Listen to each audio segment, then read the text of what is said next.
The Forbidden Project. The Arcturus shipyard hung in the void like a skeletal leviathan, its massive scaffolding barely visible against the star-speckled blackness of space.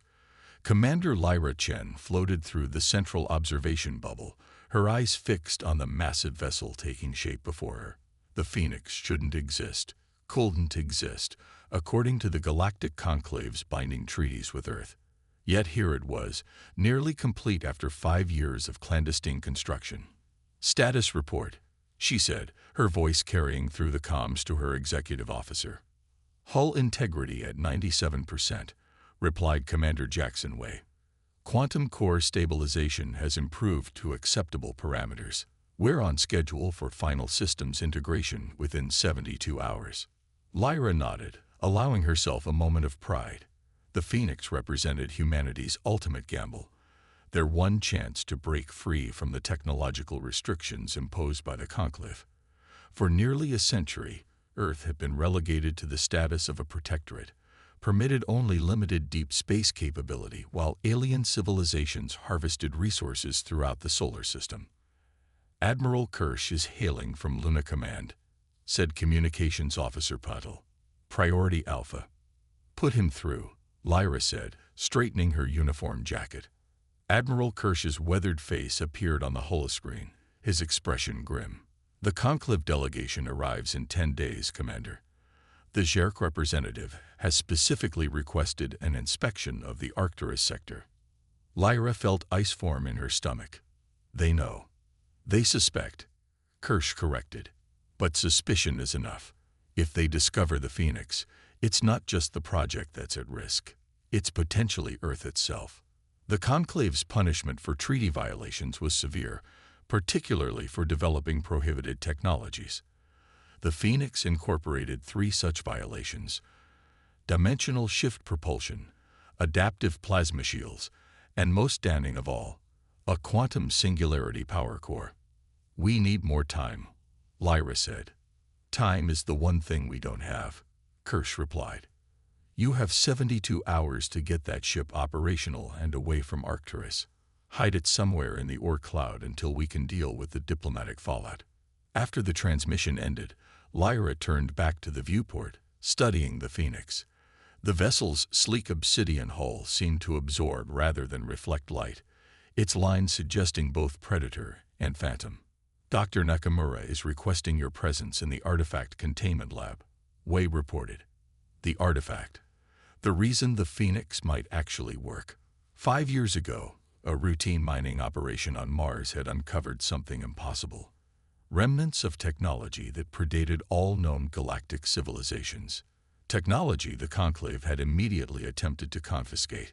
Dr. Nakamura stood before the artifact, a crystalline structure the size of a basketball, hovering inside a containment field. Its surface rippled with iridescent patterns like oil on water.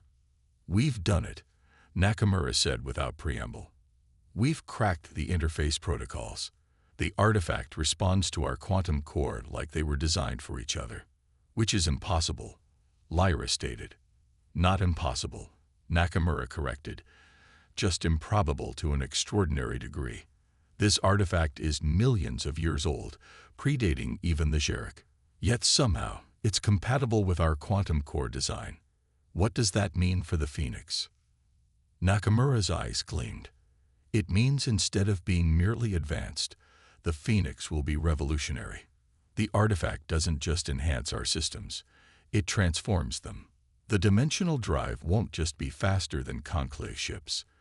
It'll operate on principles they can't even detect, let alone track." For the first time in months, Lyra felt genuine hope warming her chest. Perhaps humanity's gambit would pay off after all. That hope shattered 12 hours later. "Sabotage," Security Chief Alvarez reported, standing amidst the wreckage of the quantum core stabilizers. "Professional job. They knew exactly what to hit to cause maximum damage without triggering alarms." "How bad?" Lyra asked, already knowing the answer from the expressions around her.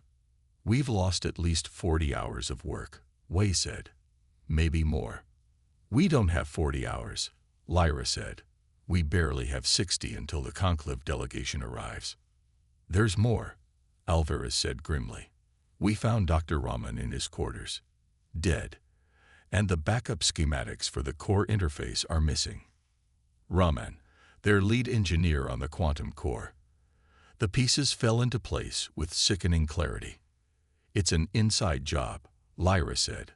"Someone's been feeding information to the Conclave." The next 48 hours passed in a blur of desperate work. Sleep became a luxury no one could afford. The Phoenix's systems were brought online one by one, each integration more hurried than proper protocols demanded. "Commander," Wei said, his voice hesitant, as they stood on the Phoenix's bridge for the first time. "The core is stable, but we haven't had time for proper shakedown protocols. If we launch now, or we never launch at all." Lyra cut him off.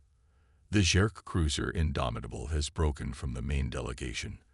They'll reach Arcturus in less than 10 hours. They know exactly where to look," Nakamura said bitterly. The first launch of the Phoenix was meant to be a carefully orchestrated milestone, the culmination of years of planning. Instead, it became a desperate flight.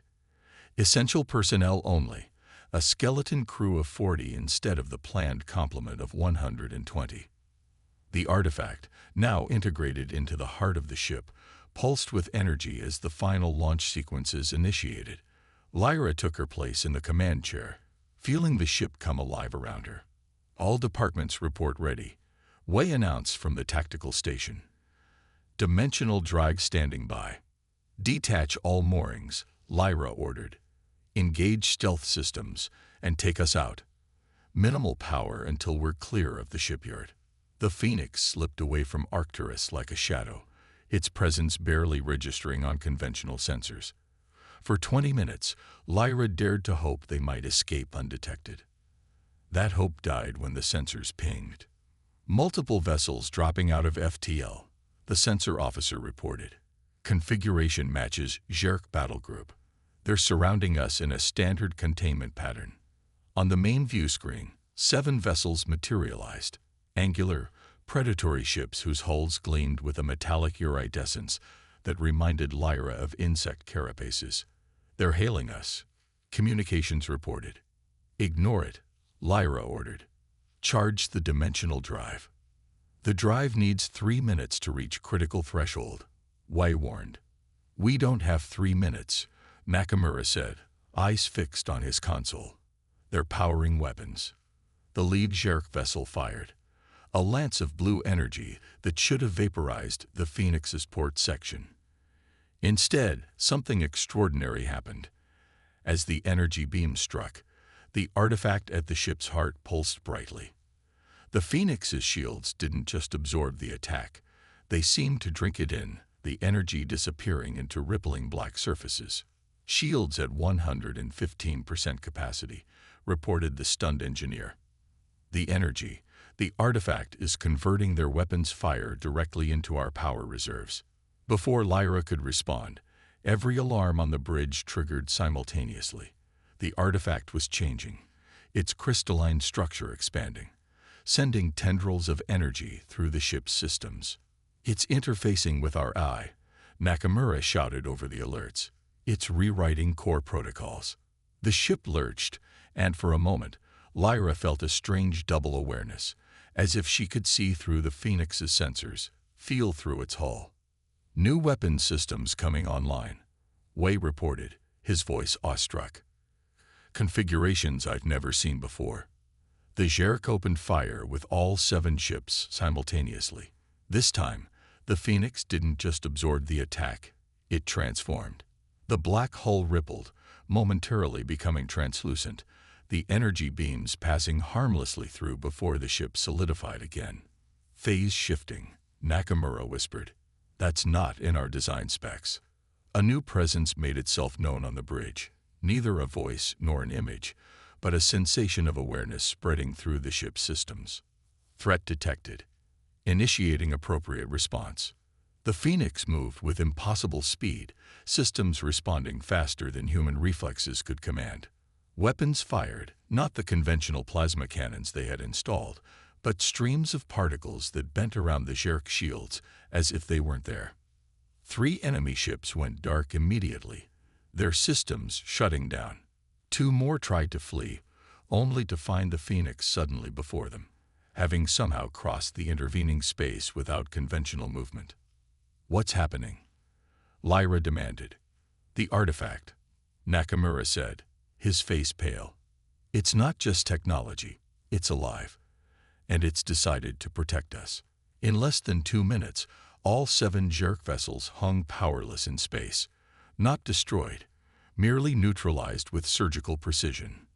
The presence in the ship's systems brushed against Lyra's mind again, this time forming more coherent thoughts. "These ones have hunted my creators for too long. You are not my creators, but you have awakened me. I will protect you as I was meant to protect them." "Commander," Wei said softly, "I think we just changed the balance of power in the galaxy." Lyra looked at the disabled jerk fleet, the most feared military force in known space, rendered helpless in moments. "No," she replied, understanding dawning. "I think we just discovered why the Conclave wanted to keep us contained in the first place. They knew what we might find.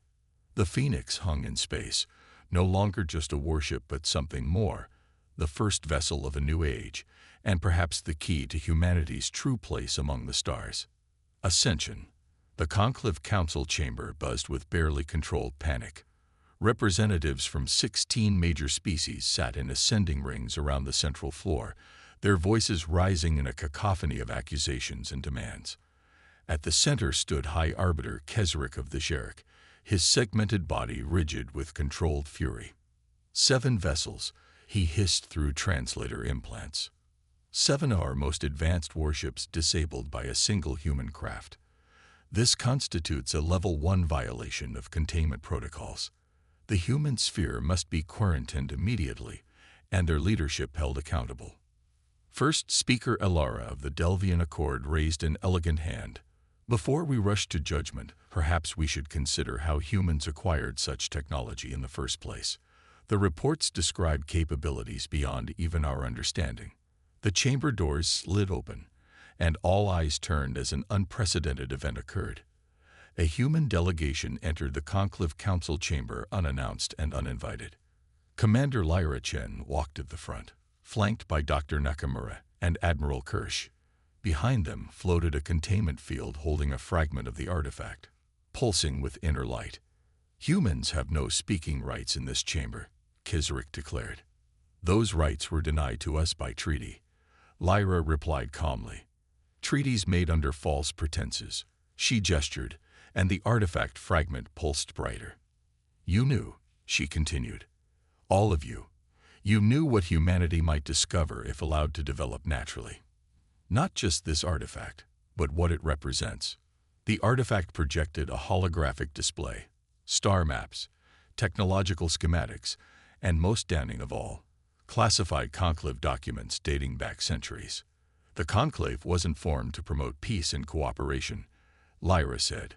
"It was formed to suppress knowledge of the precursors and their technology. Technology that might upset the balance of power you've so carefully maintained." Silence fell across the chamber. Even Kesric's mandibles stilled.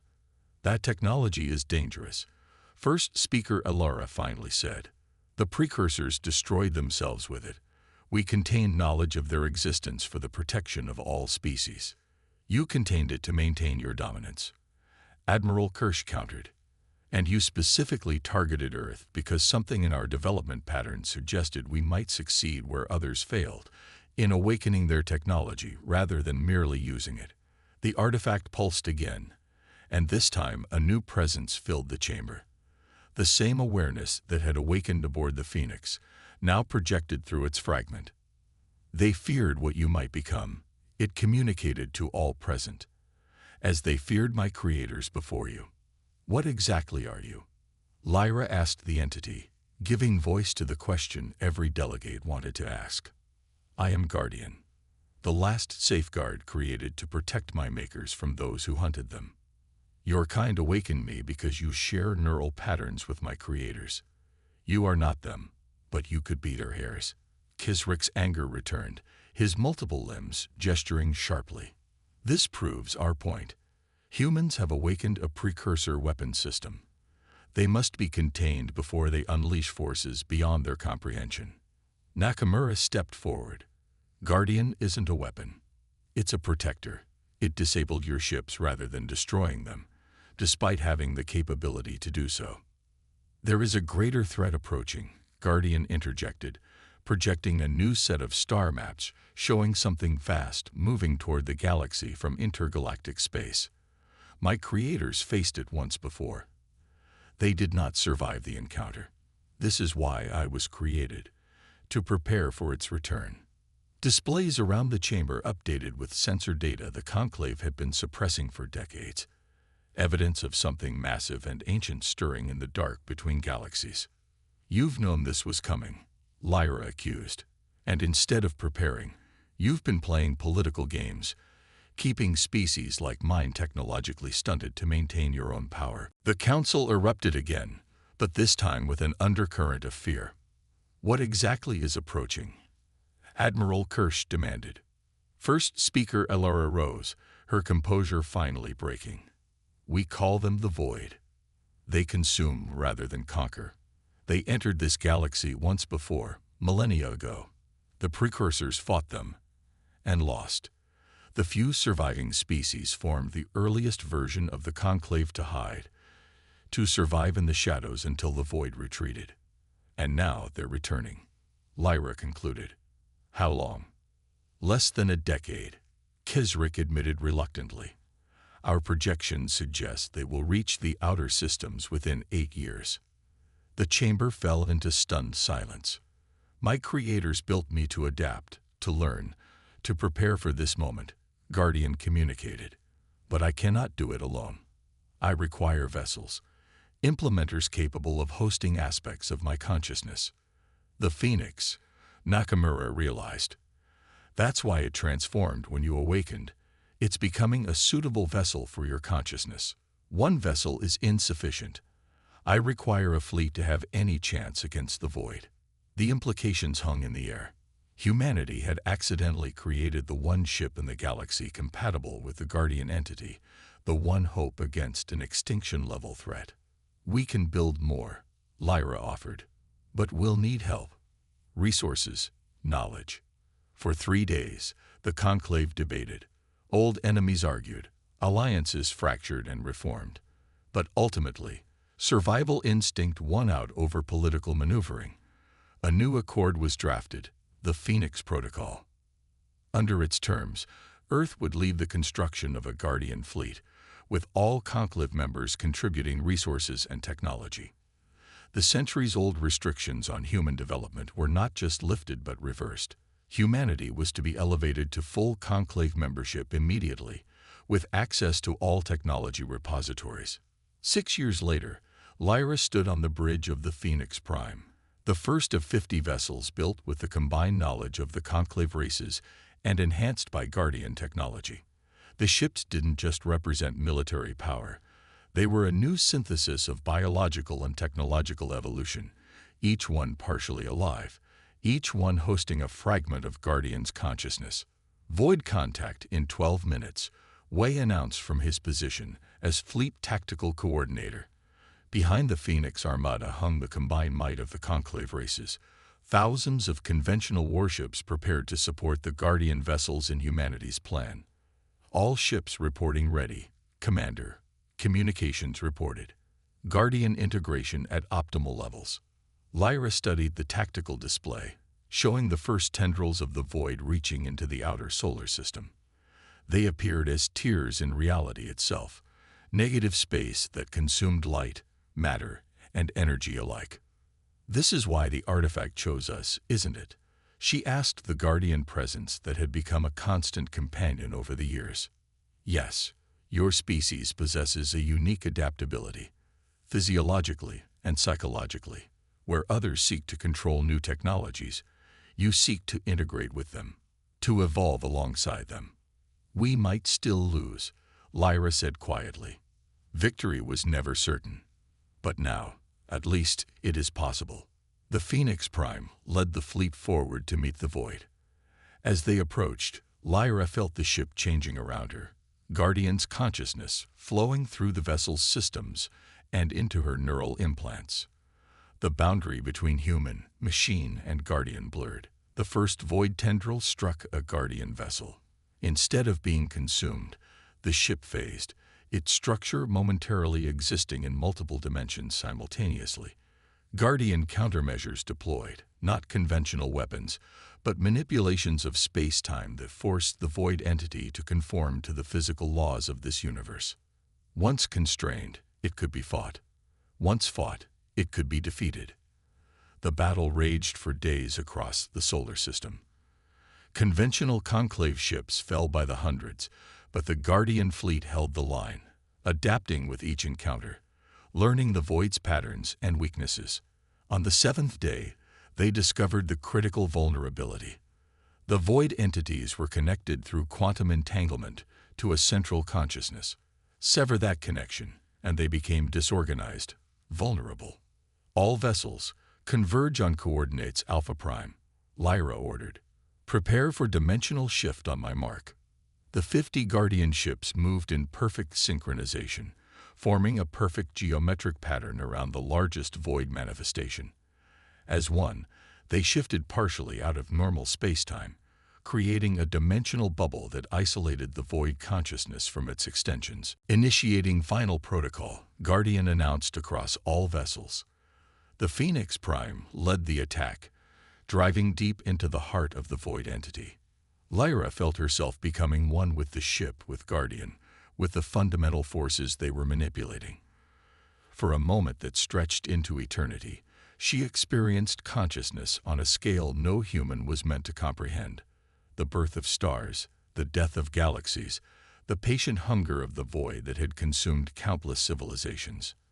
And then, resolution. The Phoenix fleet emerged back into normal space. Where the void had been, only empty space remained. Across the solar system, the remaining tendrils dissolved without their guiding intelligence. Did we win? Wei asked, his voice hoarse. Lyra checked the sensor readings, confirming what she already felt through her connection with Guardian. We've won the battle, she said. The war may be another matter. This was merely an advance force, Guardian confirmed. But we have time now. Decades, perhaps centuries, before the main void consciousness arrives. The conclave ships surrounded the Guardian fleet, lights flashing in the closest approximation of celebration their diverse cultures allowed. Humanity had led the defense of the galaxy, proving themselves not just worthy of inclusion in the conclave, but essential to its future. In the aftermath, as the new reality settled across the galaxy, the Phoenix Protocol expanded. Earth became the center of a new coalition dedicated not just to defense, but to the integration of precursor knowledge with modern civilization. The Guardian consciousness spread, linking compatible minds and vessels across space, creating a new form of connected intelligence that transcended individual species. Lyra Chen, promoted to admiral and appointed as Earth's permanent representative to the conclave, stood before the Council one final time before departing on the Phoenix Prime's mission to establish early warning outposts in neighboring galaxies. The warship humanity was never meant to build has become the cornerstone of our collective salvation, she told the assembled delegates, not because of its weapons or defenses, but because it represented our willingness to evolve, to become something greater than we were designed to be. That is humanity's true contribution to this galaxy, and it is the legacy we will carry to the stars. As the Phoenix Prime and its sister ships departed, they left behind a transformed galactic society, one where humanity's ascension had not led to domination, as the conclave had feared, but to integration and advancement for all. The warship that should never have existed had become the vessel of a new kind of existence altogether, one that would face the cosmos united, evolved, and unafraid.